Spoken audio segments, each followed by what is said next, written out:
Good morning.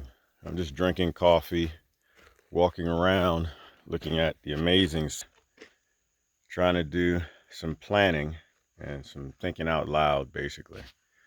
So, kind of starts here with the greenhouse. So the ideas I'm having right now, and she's still supported right there. Still got a little bit of lean. I need to pull it back. The problem with building out here alone in windy country is that you never know when you're going to get a windstorm. And so initially I filled this in to stop the wind from knocking it down late in the evening when we got gusting winds over the last 3 days. Which is great for the wind turbine. It would have been destructive for a half completed greenhouse. And we've already had the wind take down the first structure, so I wasn't gonna let it take down this one. So I backfilled it. Put a little too much, so it started leaning. So I've actually got it braced up here on the backhoe. And I've cleared out most of what I want to in the ditch there. And I'm probably gonna take out another foot. I'm gonna backfill it with, or basically stack a wall of rocks. These rocks are everywhere. These are just massive, massive boulders, which are part of that ancient seabed. So they're big, they're heavy, they're actually full of fossils, which is interesting. But anyway, that's for later fun stuff. Make a wall of that. I'll probably concrete the base of it on this side and on this side also. And this is the area where there'll be a pond. So if you can imagine, there'll be a square pond behind this and a room that holds the water for the aquaponic system. So it'll be a small pond / wading pool, a place you could walk in, sit down, put your feet in, cool off on a real hot day, and goldfish or koi or tilapia, depending on what we want to do, will be swimming there. That water will feed into the aquaponic system here, which will up the humidity in the room, besides growing plants. And that's where the higher humidity will reduce the dust in this little mini greenhouse. And this is kind of like a project greenhouse now at this point, which I guess is what the design always was. It's just something to put up really quickly. Before I do a big one, I want to do a small one and kind of test out, building by yourself in this environment as quickly as possible, with the limitations that I'm given. So that's what I'm kind of thinking that. And so a couple of days, I'm thinking this will be where it needs to be. Now I lucked up yesterday because of the drainage pipes came yesterday, which are the ground cooling pipes. 100 feet of 4-inch pipe. And what's going to happen with that actually is going to be snaked through the ground over here. And I know it's like almost impossible to see this. So I try to talk through it best I can, make this quick, because I got to get to work before it gets too hot today. Careful walking around in the morning. Yes, I got on my clogs, and I do not have on snake pants nor jeans. I've been here long enough to start to get an idea of what I need to do and when I need to do it. And I will I'll wear jeans when I'm outside the fence line, which is an area that I've been working heavily, running equipment, the vibration scaring away rattlesnakes and hopefully other snakes. It seems that most of the animals here do try to stay outside the fence line, except the bugs. The bugs, they don't give two damns. They have no personal space. And the birds don't either, which is really neat. There's one bird, I think it's him. In my mind, it's always the same one. He flew within 4 feet of me just now. He just flew right overhead. Every morning he flies by. Well, not every morning, most mornings. Almost just to see, what the hell are you doing out here, man? Are you lost?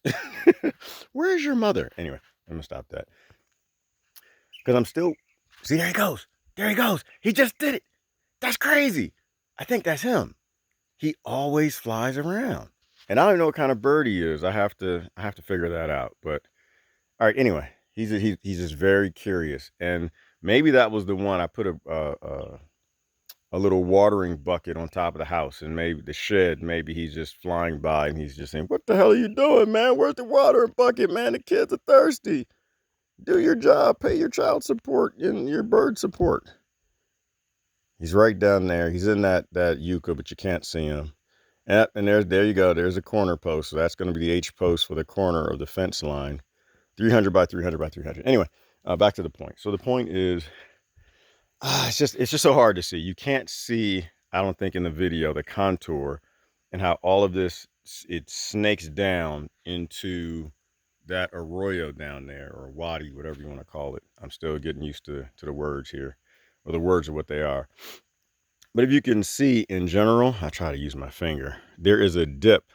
That this is the high point, and it goes down, down, down, and it kind of starts to come back up to the greenhouse. And so there's area here is a runoff area, and it goes down into this channel here, and that channel goes down along there, that arroyo. And this is the runoff from the hills, which I don't want to focus on, but I've got to get the geothermal cooling tubes in the ground and cool off that greenhouse, because we're getting into July. So I don't expect the hill runoff to fill up quickly. What rain, small amount of rains, they fill up the plateau runoff the fastest. And so in the distance, the next arroyo, the next riverbed you see, it's deep in green. And that actually is the runoff from the plateau, because every little drop of rain from the plateau, I mean, slight rains, that water will end up running. So, but because geothermal is the most important right now, I'm going to do a swale, contour on swale right across here, and put the geothermal tubing within the high point and plant within the others. And so what'll happen is water runs down, it'll fill up the swale and just hold water there for a few days to allow it to soak into the ground, because that's the whole point. You don't want to steal the water. You just want the water to stay here for the plants that need it. And then once that fills up, it runs off for the plants lower down in the system. So, you know, that's the water coming from here, right? That's water coming from these hills, which isn't as much as the water that comes from the plateaus up there at the top. So it's the plateau water we want initially. So, all right, well, I mean, that's about it. That's what I'm gonna work on today. Get the pond right here dug out, maybe put in the structure of wood for the, I don't want to call it a bathhouse. I don't want to go that far. I don't know. Words have meanings and vibrational associations, but it'll just be, it'll be the pond house for the first aquaponic pond for this greenhouse. So first step is, before the sun gets too hot, got to re-angle those solar panels out there and finish this ditch here, so I can start maybe in the center there, maybe 7 foot, 6 foot wall, just to brace this wall so I can do the pond, get this liner in the ground. I've got some field hands on the way with supplies who are bringing some of my other pond liners, and form that structure. And this actually will be it'll have a slanted roof, I think, because the wind loves to come from Mexico, which is my west, and from the east, which is just over the hills there. And so structure is facing that direction, which is the south-ish eastern direction, and the west, they need to have a slant to push the wind off, or it's going to be fighting it. Unless either that, or you got to do a strong structure like the shed that's got studs every 16 inches. I don't want to do that again. All right, because the price of lumber's through the roof. Let me get started. First, I got to get to watering, and then I'm gonna get this all cleared out, put the wall in, get some concrete down in there, and do the pond. With any luck, I'll get that all done today. Some little beds are doing good. The lizards are already out and they're waiting on me. Where the hell are you at, man? Bring the water.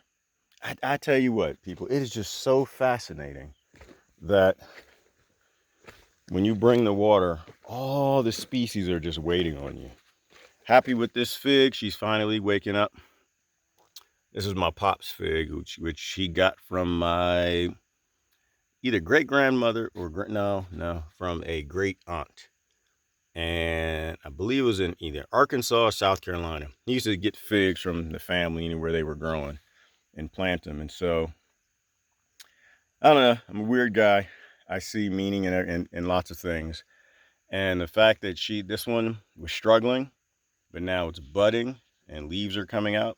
It's finding its wings, its roots, its water, and there are about 100 more cuttings on the way that are being brought from my mother's house to keep this guy going. I don't know what's going on with the ants here. I haven't had time to play with it. I do know that they're making an ant hill underneath that. That's a greenhouse liner right there. And if anybody who's new, no, this is not, I'm not a trashy person, and this is all getting cleaned up. This is all going to be a mulch bed. For right now, those broken pots are being used for little lizard houses and lizard hiding places. Unfortunately, the wind blows like that right there. The wind blows everything around here. So every day I got to spend like 30 minutes just cleaning up what the wind blows around. But I just don't like working in mess. Anyway, so the ants are kind of prolific.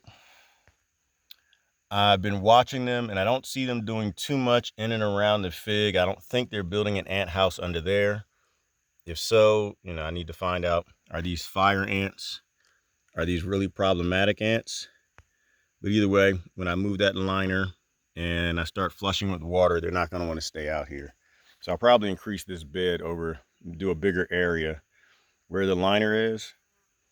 I contacted a lady about mulch yesterday, and I'm not even sure what I'm going to get. She just called it yard waste. So we'll see what that's like.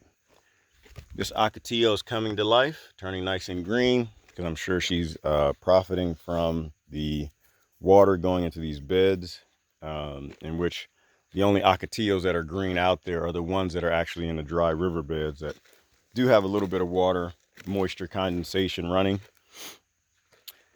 That's another experiment I'd like to do. Oh, you know what? We can talk about the water experiment. Then I really got to get to work.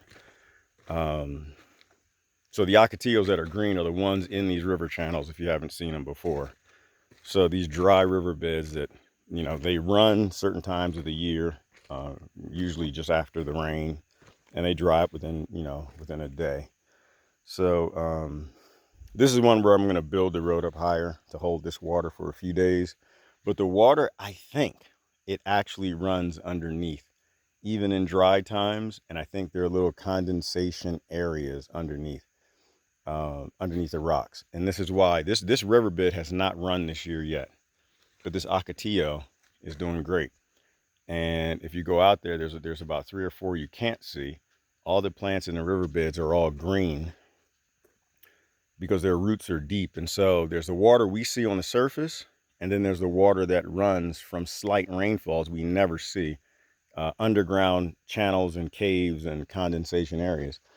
So I'd love to put a moisture sensor down there, was my point. Just drill a hole, put a moisture sensor, and see throughout the year what the moisture level is like, if those plants are feeding off of condensation, which is my guess, or just very slight rainfalls. All right.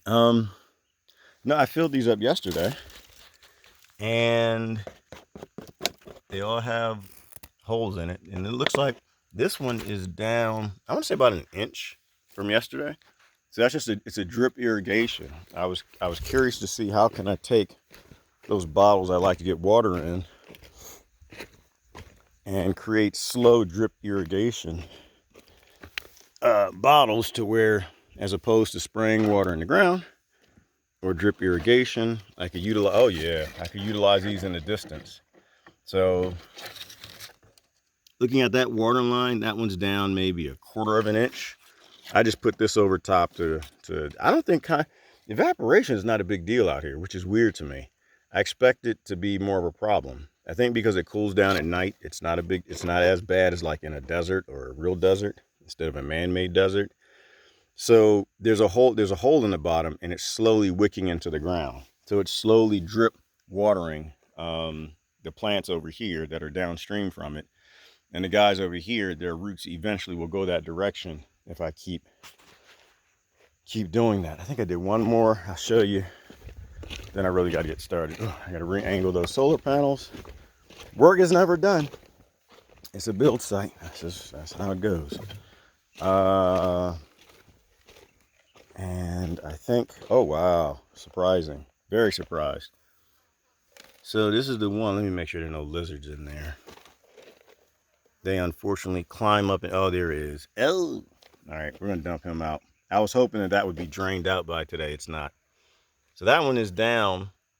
I didn't do anything with that. This is one of the Azola bottles that was just sitting in the cooling water, and the lizards were dying in the cooling water, so I can't have sitting water without a way for them to climb out.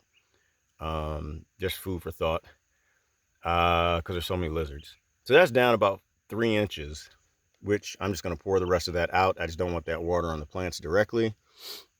So it's drip watering. But I'll notice in the bottom, this is the one that I did the Azola with some sand in the bottom and bentonite. And that got me to do this experiment, which is another, I mean, these all have holes in the bottom.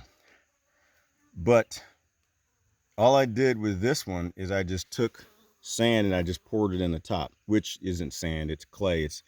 It's a very bentonite-ish type clay, which is great for holding water. And this one is down only about 1.5 inches. So this one is wicking water into this bed, and all I did was fill this up. Well, this is already filled. Poke a hole in the bottom and just dump the bentonite clay in, which automatically sealed the bottom because it expands up to 100 times depending on how much bentonite is in that clay. Interesting is I've not seen, that's the second cricket I've seen out here, but I don't hear any crickets. So this, I think, is a working design. It means that I could do something like take some of these Tupperware, and I've got way too many of them because that's how I pack things to move out here. Poke a small hole in the bottom, fill it with water, and just put a bunch of this clay in the bottom, and it'll slowly irrigate. And based on that, and this is wide open, which is, well, like I said, you know, and most of that water might be evaporation lost water. I have to do another experiment and do this with a closed top. You know, something this size could probably irrigate that for a week or two. So I could just basically put these in the grow beds that I've already got going, dump water in there, and just leave it, you know, for a week or two, throw the top on it, and just let it slowly drip irrigate. Yeah, I think it is, because it looks like the sand underneath it is slightly wetter. So anyway, yep, there's that weed that's growing from Pennsylvania. She's unstoppable. It'll be fun to see if we can get him going. There goes the bird again. He just doesn't care. I think he landed on the solar panels. Sunflower, weeds. There's something planted in the weeds. I forgot what it was. It might be a bamboo. And that is one of the mesquite I brought from a larger variety than the ones out here. Anyway, all right, sun's up. Let me get to work. This bird is so curious. I don't know where he landed. I can hear him though. He's so curious. Really interesting. Anyway, so I'll put some water back out for him this morning and see if he actually goes in the water. All right, folks, I'm out of here. Let me get to work. You guys have a great day.